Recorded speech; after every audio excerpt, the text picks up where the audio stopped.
Hello students, हम पढ़ने जा रहे हैं डॉपलर इफेक्ट इन साउंड, जो आपके 11th सिलेबस का पार्ट है। और 12th में आप पढ़ते हैं डॉपलर इफेक्ट इन लाइट। तो हम जानते हैं साउंड एक मैकेनिकल वेव है और लाइट इलेक्ट्रोमैग्नेटिक। दोनों में डॉपलर इफेक्ट का होना ये बताता है कि Doppler effect holds good in both mechanical waves and electromagnetic waves, यानी एक वेव फिनोमेना है। पर आज हम इसे पढ़ रहे हैं केवल साउंड के कंटेक्स्ट में। ये बात ध्यान रखनी है, केवल साउंड में डॉपलर इफेक्ट कैसे होता है ये जानना है।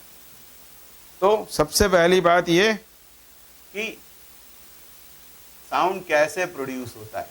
तो हम जानते हैं कि जो वाइब्रेटिंग बॉडीज होती हैं, वाइब्रेटिंग बॉडीज अपने में से साउंड प्रोड्यूस करती हैं, जैसे मेम्ब्रेन्स ऑफ ड्रम्स या वोकल कॉर्ड्स, या हम डोर नॉक करते हैं या टेबल नॉक करते हैं तो सरफेसेस वाइब्रेट होती हैं और उसमें से साउंड प्रोड्यूस होता है, जिसको हम कहते हैं सोर्स। इस डॉपलर इफेक्ट में सबसे पहले बात होगी सोर्स की। तो सोर्स या इसे ट्रांसमीटर भी कहते हैं, सोर्स या ट्रांसमीटर एक ही बात है। तो एक होगा सोर्स।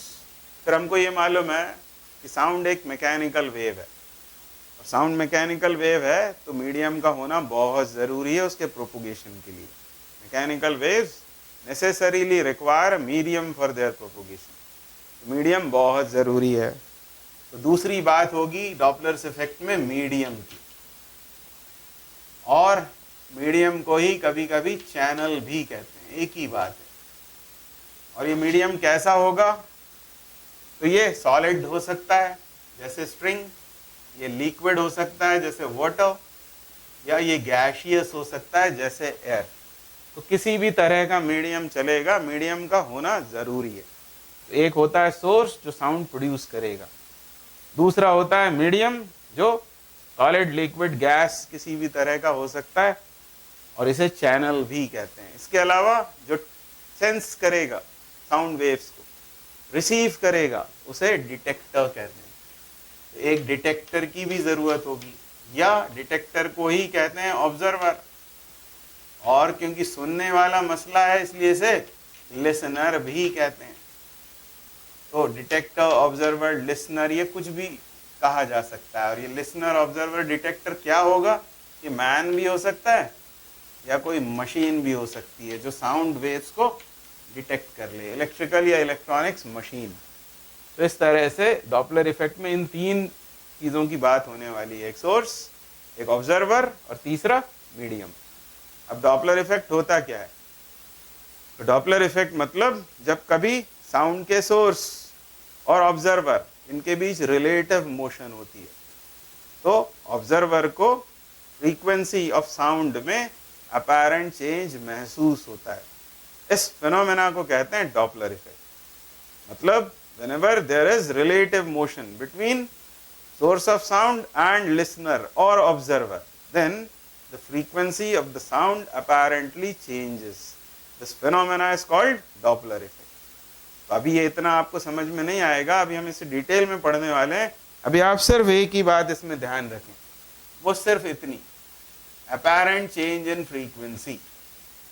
ये की वर्ड्स हैं डॉपलर इफेक्ट के, apparent change इन फ्रीक्वेंसी, यानी फ्रीक्वेंसी अपेरेंटली चेंज होती है इस इफेक्ट में। अब हम इसे डिटेल में पढ़ते हैं। मैं एक एग्जांपल लेता हूं। ये मैंने लिया है एक ड्रम, एक ड्रम, और इसे इसकी बीटिंग करके हम यहां साउंड प्रोड्यूस करने वाले हैं। ये एक ड्रम है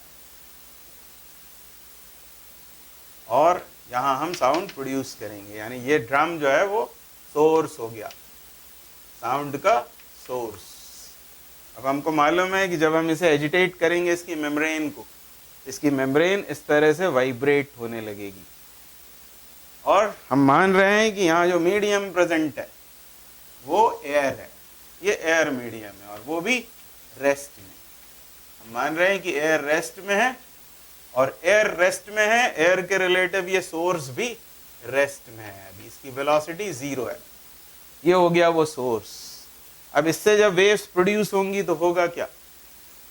जो इसकी मेम्ब्रेन है वाइब्रेट होगी, सराउंडिंग के जो एयर मॉलिक्यूल्स होंगे वो भी एजिटेट हो जाएंगे, मतलब वो जो डिस्टरबेंस है वो हैंड ओवर होगा इन एयर मॉलिक्यूल्स को, और एयर मॉलिक्यूल्स अपनी अपनी जगह रहते हुए ऑसिलेशंस करेंगे और ये वेव आगे प्रोपोगेट होती चली जाएगी मीडियम में। मीडियम का रोल यहाँ एयर प्ले कर रहा है। और मेरा सपोजिशन ये है कि ये जो ड्रम है ये 1 सेकंड में, 1 सेकंड के समय में n ऑसिलेशंस कर रहा है, यानी n हर्ट्ज का साउंड इससे प्रोड्यूस हो रहा है। और यहाँ फॉर्म होंगे कंप्रेशन रेयर फ्रैक्शंस, क्योंकि हम एयर की बात कर रहे हैं, साउंड की बात कर रहे हैं, sound in air is longitudinal, compression rarefactions form होंगे, मतलब डेंसिटी के चेंजेस आएंगे और प्रेशर के चेंजेस आएंगे। डेंसिटी प्रेशर के चेंजेस जो होंगे वो हैंड ओवर होते हुए वो वेव आगे बढ़ेगी।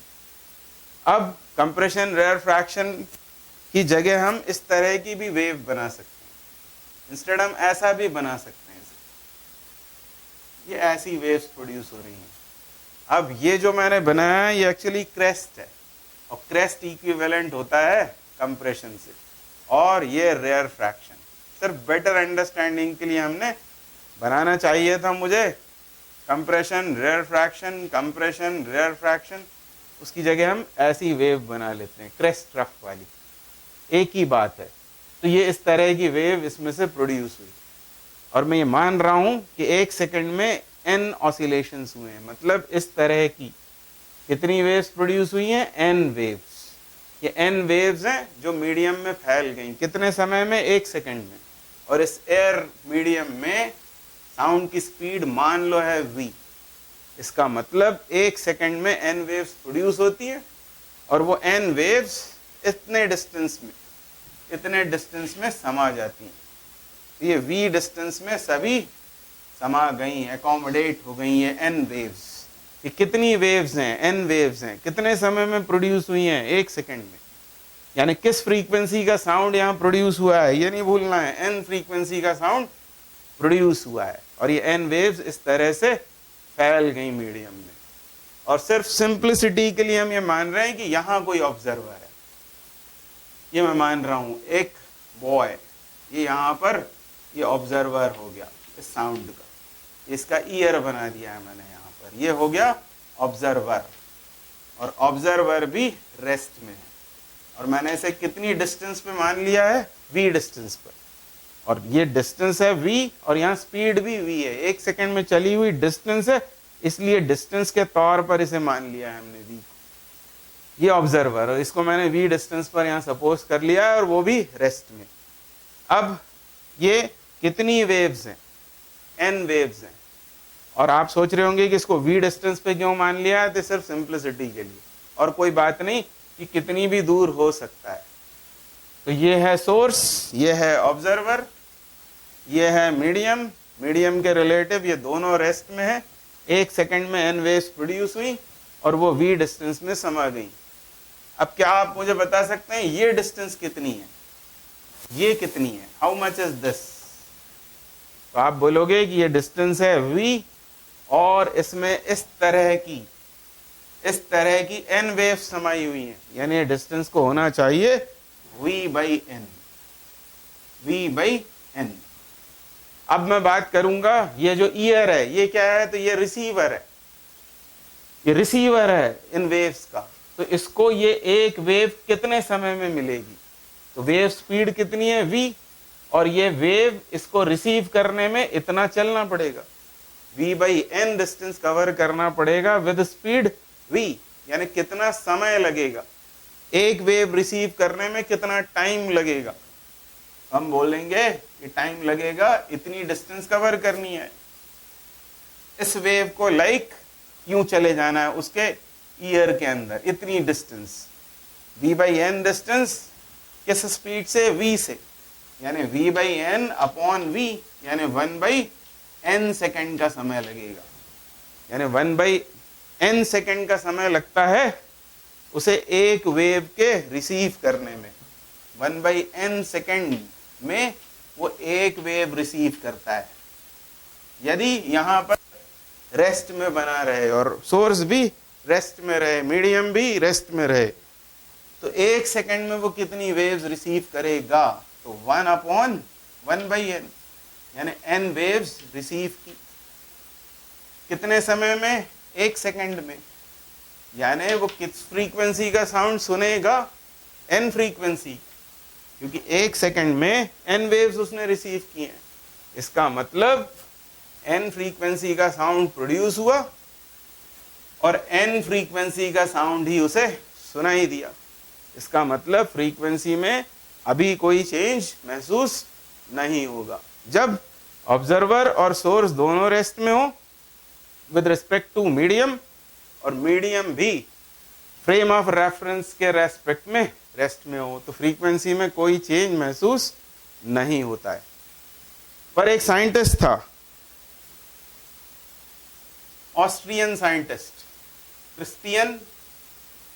क्रिस्टियन डॉपलर, इसने बताया सबसे पहले कि जब कभी सोर्स और ऑब्जर्वर में रिलेटिव मोशन होगी तो फ्रीक्वेंसी अपेरेंटली चेंज होगी, मतलब ऐसा महसूस होगा कि फ्रीक्वेंसी चेंज हो रही है। इफेक्ट को कहते हैं हम डॉपलर इफेक्ट। अब फ्रीक्वेंसी चेंज हो रही है हम कैसे बता पाएंगे? क्योंकि फ्रीक्वेंसी एक फिजिकल क्वांटिटी है जिसको हम हर्ट्ज में मेजर करते हैं, और हमारा जो ईयर होता है वो हर्ट्ज में उसे मेजर नहीं कर सकता है। हमको कुछ महसूस करके बताना पड़ेगा कि फ्रीक्वेंसी चेंज हो रही है, यदि हम डिटेक्टर हैं। तो कहने का मतलब यह है कि फ्रीक्वेंसी ये एक ऑब्जेक्टिव चीज है, इसको हम मेजर करते हैं, और उसका जो एहसास हमको होता है, जो अनुभव हम करते हैं, उसे हम पिच कहते हैं फिजिक्स की लैंग्वेज में। जो फ्रीक्वेंसी हर्ट्ज में मेजर की जाती है, ये physical quantity, number of cycles पर सेकेंड, ये क्वांटिटी ऑब्जेक्टिव है, मतलब इसे मेजर कर सकते हैं। और इसका जो परसेप्शन हम करते हैं, हम जो फील करते हैं, उसे कहते हैं पिच। और ये जो पिच है ये one of the qualities of sound है। हमने पढ़ा हुआ है साउंड की क्वालिटीज, उसमें से एक क्वालिटी ये है पिच। और पिच नाम की ये क्वांटिटी ये सब्जेक्टिव है, मतलब इसे हम अनुभव करते हैं, एक्सपीरियंस करते हैं, मेजर नहीं करते। और पिच कब हम हाई कहते हैं? तो हम कहते हैं हाई पिच जब pitch is said to be high, जब फ्रीक्वेंसी ज्यादा होती है। तो हाई फ्रीक्वेंसी होने पर पिच भी कैसी कहलाएगी? हाई। पिच इज हाई मतलब फ्रीक्वेंसी ज्यादा है, और हमको जो महसूस होगा वो साउंड श्रिल महसूस होगा। साउंड को हम बोलेंगे कि वो श्रिल है। और जब फ्रीक्वेंसी लो होती है तो साउंड हमको महसूस करते हैं हम ग्रेव। इसके कुछ एग्जांपल्स मैं आपको बताता हूं, जैसे मेल वॉइसेस आर ग्रेव। क्यों? क्योंकि वो कम फ्रीक्वेंसी की होती है। फीमेल वॉइसेस आर श्रिल, क्योंकि उनकी फ्रीक्वेंसी ज्यादा होती है। मेल और फीमेल वॉइसेस में कई सारी फ्रीक्वेंसीज होती हैं, उनमें से फीमेल वॉइसेस में जो फ्रीक्वेंसी डोमिनेटिंग होती है वो हाई होती है, ज्यादा होती है, और इसलिए हमको वॉइस श्रिल सुनाई देती है। या roaring of lion is grave, humming of bee वो श्रिल हो जाएगी। ड्रम की आवाज ग्रेव, और फ्लूट या बांसुरी की आवाज वो श्रिल। यानी इस तरह हम बता पाते हैं कि फ्रीक्वेंसी ज्यादा है या कम है, उसके श्रिलनेस से या उसकी ग्रेवनेस से। तो यही बात पता की इस क्रिस्टियन डॉपलर ने, कि जब कभी सोर्स और ऑब्जर्वर के बीच रिलेटिव मोशन होती है। रिलेटिव मोशन का मतलब जरूरी नहीं है सोर्स चले, जरूरी नहीं है केवल ऑब्जर्वर चले, कुछ भी हो, जब कभी रिलेटिव मोशन होगा तो फ्रीक्वेंसी में अपैरेंट चेंज महसूस होगा, मतलब आवाज श्रिल या ग्रेव हो जाएगी। इसी इफेक्ट को हम कहते हैं डॉपलर इफेक्ट। अब इसका एक एग्जाम्पल हम समझते हैं।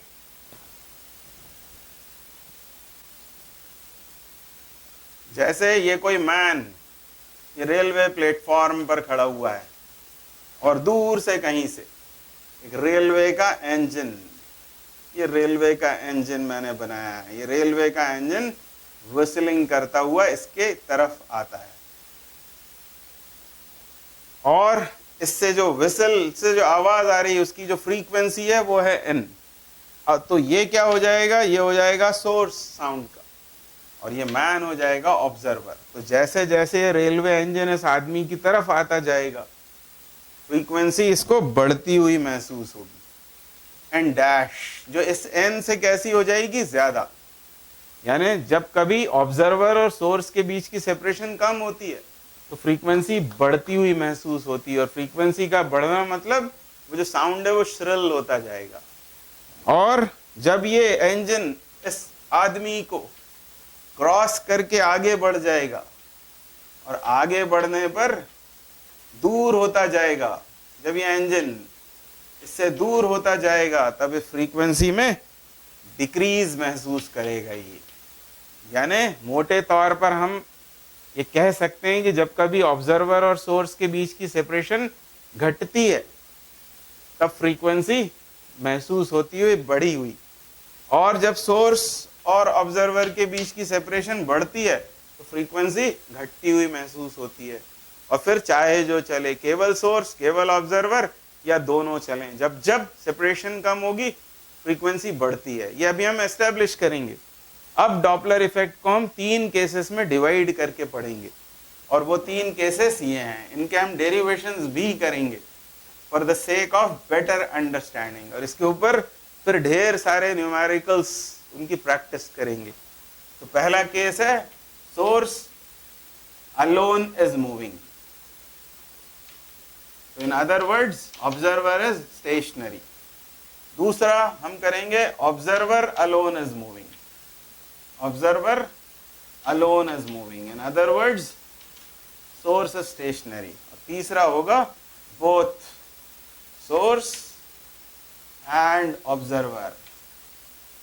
Observer are moving.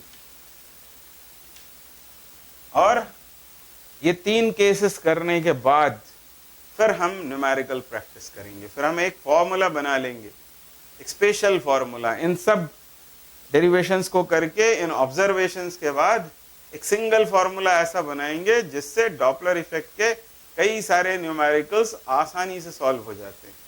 पर इन डेरिवेशंस का करना इसलिए जरूरी है कि इससे आपकी अंडरस्टैंडिंग बढ़ेगी। यदि कोई ट्विस्ट लाया जाता है सवाल में तो वो आपसे इजीली बनेगा। न्यूमेरिकल का नहीं बनना ये बतलाता है कि आपकी थ्योरी क्लियर नहीं है।